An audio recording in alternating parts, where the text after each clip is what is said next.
Orang duk habaq dah scammer, tak percaya.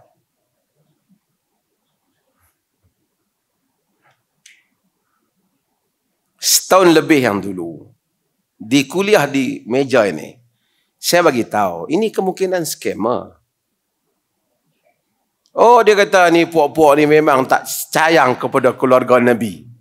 Sekarang,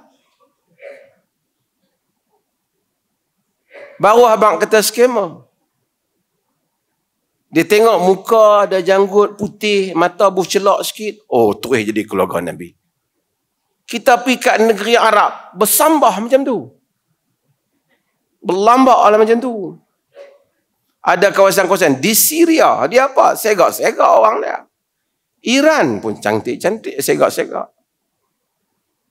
Tapi kita mudah ditipu. Hanya kenapa keluarga Nabi? Tu dia punya segak. Sebahagian tu boleh buat cerita kartun. Pasal apa dia pakai cermin mata hitam? Takut panahan matanya. Amboi, sayang sangat.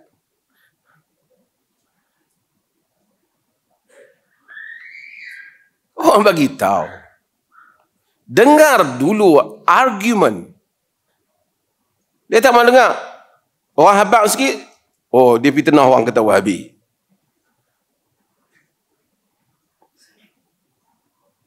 Agama mengajar kita supaya jadi cerdik. Agama suruh kita fikir. Tuan-tuan tengok bulan ni. Ni pergi yang jelas-jelas ada di dalam hadis. Dalam Quran. Dalam hadis. Tawaf Kaabah. Tawaf Kaabah. Ni sekarang ni sebahagian manusia di Malaysia ni.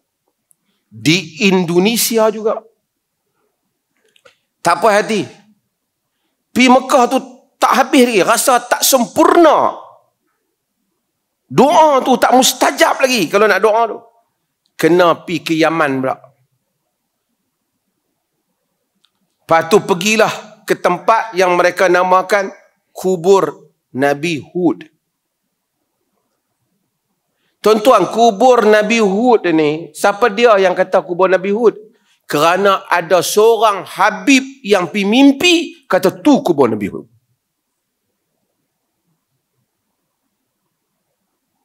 Mimpi. Oh, jangan main wali Allah mimpi. Atas mimpi tu, buat upacara. Tuan-tuan boleh tengok sendirilah upacara tu. Tarikh, seolah-olah macam ibadat umrah dan haji. Ada hari bulan dia pula nak pergi. Macam mana cara tu nak pergi. Tapi kalau tuan-tuan tengok, majoriti yang duduk pergi, yang duduk berkumpul di situ, orang Malaysia dan Indonesia. Pergilah juga artis-artis yang rasa dia telah banyak berdosa. Tak puas dia di Kaabah Allah tu. Tak puas dia dengan tawaf yang memadamkan dosa itu. Tak puas dia dengan sa'i yang disyariatkan oleh Nabi itu. Pergi ke situ pula.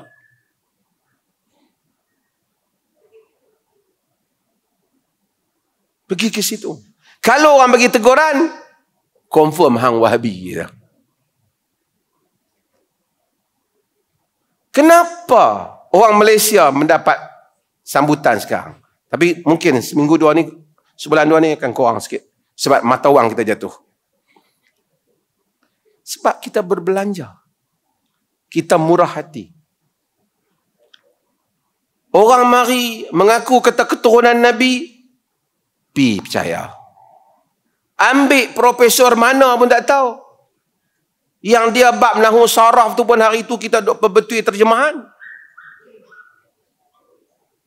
Pi habaq kata dia ada bukti, kata bahawasanya dia ni memang keturunan Nabi. Di atas dokumen. Dokumen nak tengok apa?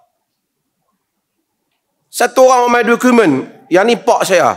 Dia buatlah jalur atas tu. Sebab itu orang-orang yang tak faham dalam ilmu ni, mereka kata kami ada sanad. Sanad bukan untuk kebanggaan. Sanad bagi membuktikan kesabitan. Maksud sanad rangkaian perawi. Rangkaian rawi daripada fulan kepada fulan, kepada fulan, kepada Nabi. chain of narrations, chain of narrators, chain of transmitters, rangkaian para periwayat. Pasal apa nak tahu fulan? Nak tahu dia siapa, dia jumpa bila, dia mati bila, dia bertemu ke dengan orang atas tu, dia ni bercakap benar ataupun tak. Nak cari rekod di mana? Everybody can claim. Semua orang boleh kata dakwah. Kata Imam Muhammad ibn Sirin, laulal isnad laqala man sya' wa ma sya'. Kata Muhammad ibn Sirin, jika tidak kerana sanad, semua orang boleh dakwah apa saja yang dia mau, dan semua orang boleh dakwah macam-macam dan apa saja yang dia mau. Jadi kita kena tanya sanad. Kalau tanya saya ada sanad, bukan kerana ada sanad tu faedah. Saya yang daif ni pun, yang cap ayam ni pun, tuan-tuan boleh pergi tengok jalur-jalur sanad saya juga semua sampai ke Nabi. Dari segi periwayatan hadis tu. Tapi tak gantunglah main masjid gantung, cium-cium tangan. Tak ada lah buat macam tu. Tapi kerana kita tahu sanad itu, fungsi kesabitan itu telah habis. Karena cukup dengan Sahih Bukhari, Muslim yang kita baca ni. Habis itu kenapa ada orang ambil sanad juga? Mimbab tradisi. Bab tradisi kita, kata Ibn Salah, tabarruk. Kok ada keberkatan daripada fulan ke sahabat. Dan tabarruk, seperti mana kata ulama, jika sanad sahih. Jika sahih, rawi. Ini macam itulah. Dia ni kata, ini jalur dia betul-betul sampai ke Nabi. Hak lain tu percaya. Percaya. Apa alasan? Tak ada. Ada dokumen tapi tak boleh tunjuk. Senang macam tu, agama macam tu. What kind of professorship?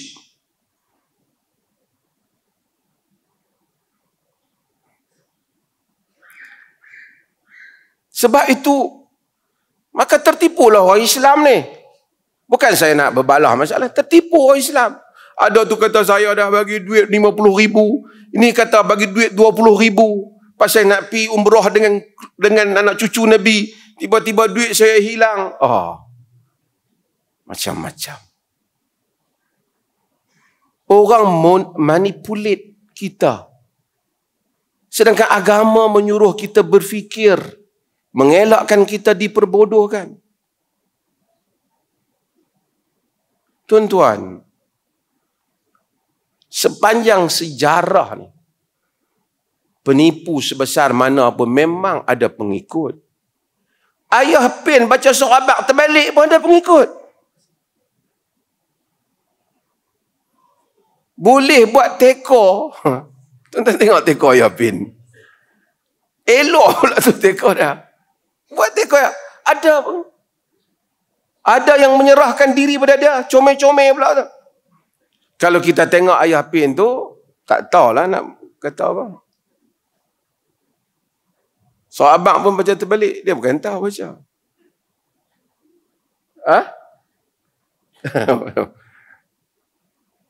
Makcik kita tak lalu. Tu tak tahu. Dengan tuan-tuan, boleh tuan-tuan lagi ikut.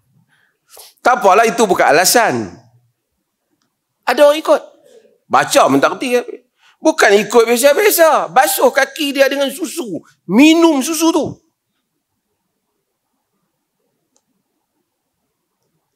Anak dara muda-muda, pelajar universiti, artis, serah diri ke dah. Tuan-tuan, di sebalik semua kesesatan akan ada orang yang kempen di belakang dia. Kerana orang tu akan dapat untung.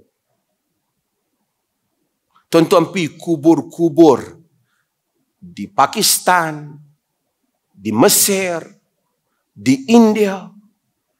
Orang yang pergi tu bayar hajat, bubuh duit. Tuan-tuan boleh tengok di dalam YouTube apa, dia keluar duit bergundi-gundi.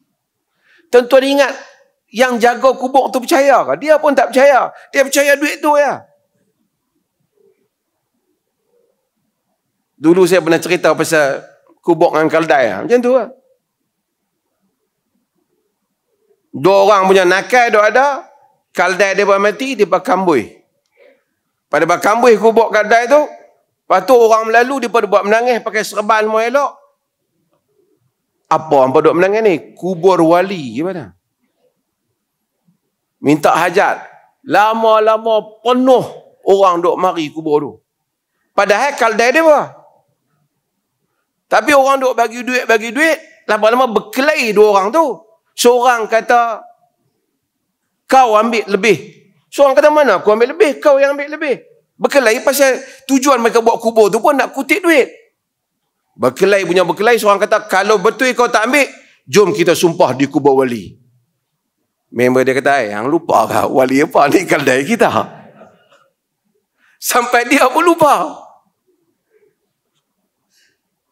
Macam itulah. Tak ada kubur yang Nabi kita Muhammad sallallahu alaihi wasallam pergi ke Madinah, pergi masjid Nabi, tak puas hati. Dia pergi kubur yang orang mimpi. Quran kata ala lillah. Ala lillahi dinul khalis. Bagi tahu ala lillahi dinul khalis. Ketahuilah hanya bagi Allah tu dinun khalis, agama yang khalis. Walladzina takhadhu min dunihi awliya ma na'buduhum illa liyuqarribuna ila Allahi zulfa.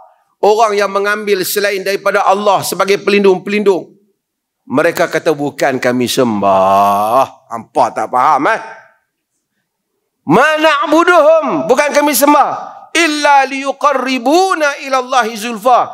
Kami nak dekat, bagi mereka ni dekat dengan Allah saja. Kita ni jauh, mereka wali. Kita kena dekat dengan Allah melalui mereka. Surah Az-Zumar, Allah sebut betul-betul. Illa liyuqarribuna ila Allahi zulfa. Inna Allah sayahkumu fima hum fihi yakhtalifun. Allah kata, Allah akan hukum di atas apa yang mereka selisihkan. Inna Allah la yahdi man huwa kadhibun kafar. Allah tak akan memberi petunjuk kepada orang yang berdusta lagi kufur. Cerita ni bukan bagus 2-3 hari. Dulu punya cerita. Mereka pun tak sembah kubur. Mereka kata, bukan kami sembah. Nak bagi dekat dengan Allah. This is a very clear statement di dalam surah Az-Zumar.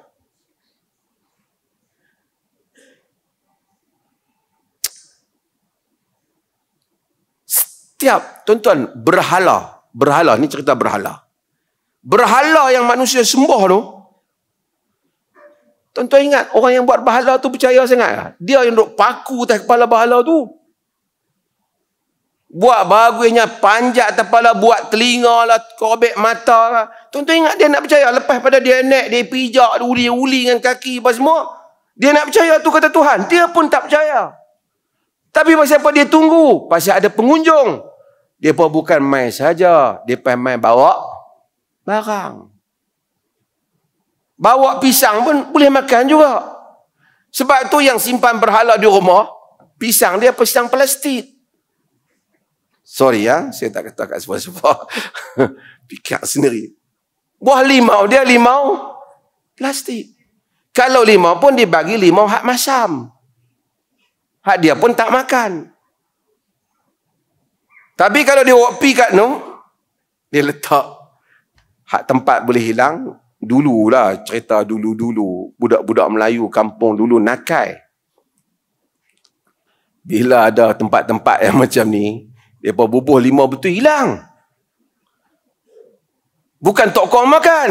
Jenis tokong kepala hitamnya. Budak-budak nak pergi curi limau. Dulu-dulu bukan ada makanan macam lah kan. Dia tengok limau. Siapa duduk Penang dia tahulah. Tapi tuan-tuan, sebab itu agama datang supaya kita berfikir. Someone datang and claim descendant of prophet, cucu Nabi. Oh, pasti tengok. Betul dah cucu Nabi. Tengok janggut, tengok janggut. La ilaha illallah. Beribu-ribu, berpuluh ribu bagi duit beli tanah macam-macam. Setahun lebih kita bagi tahu, awas scammer. Dia pertuduh kita Wahabi. Alhamdulillah. Hari ini semua memang kata scammer. Kadang-kadang orang dengar dulu. Dia tak mana dengar. Kadang-kadang hatta benda yang bukan prinsip. Kita habak simple ya, saya habak 2 tahun lepas. Kemungkinan raya awal. Woi, ini bukan ahli falak, ni ahli apa dia tahu? Saya pun tak berani nak sebut nama masjid ni. Biar seorang dua mangkak sebut sudah. Kan? Hal lain pun apa mufti? Lah sungguh raya awal. Bukan kita kata kita mengetahui yang gaib. Tapi dengar dulu argumen. Saya tulis. Ada sebutlah pertubuhan hak mana kena dakwa ni pasal hilang duit Palestin ni. Yang kena diheret ke mahkamah. Kita habang, kita buat keluar surat diperlih dulu, bukan kita seluruh Malaysia. Kita bagi tahu pada Jaib, hati-hati jangan bagi mereka ni collect duit. Pertubuhan Palestin ni. Diperlih kita tak bagi, Aman Palestin ni sebut terus. Kita bimbang. Oh, masa tu kata Allah dengki. Macam-macam ada orang kata kita. Tapi tuan-tuan boleh tengok hari ni apa kes. Bukan kita tahu yang gaib, tapi kita bagi satu pemberitahuan di atas asas-asas dan hujah-hujah yang kita bagi tahu. Tak mau terima tak apalah, saya tak setuju. Okeylah. Takkan dengan bagi tahu ini semua tak sayang kepada keluarga Nabi. Lagikan hak duduk Indonesia mengaku keluarga Nabi beratus tahun lamanya sudah terbukti bukan keluarga Nabi.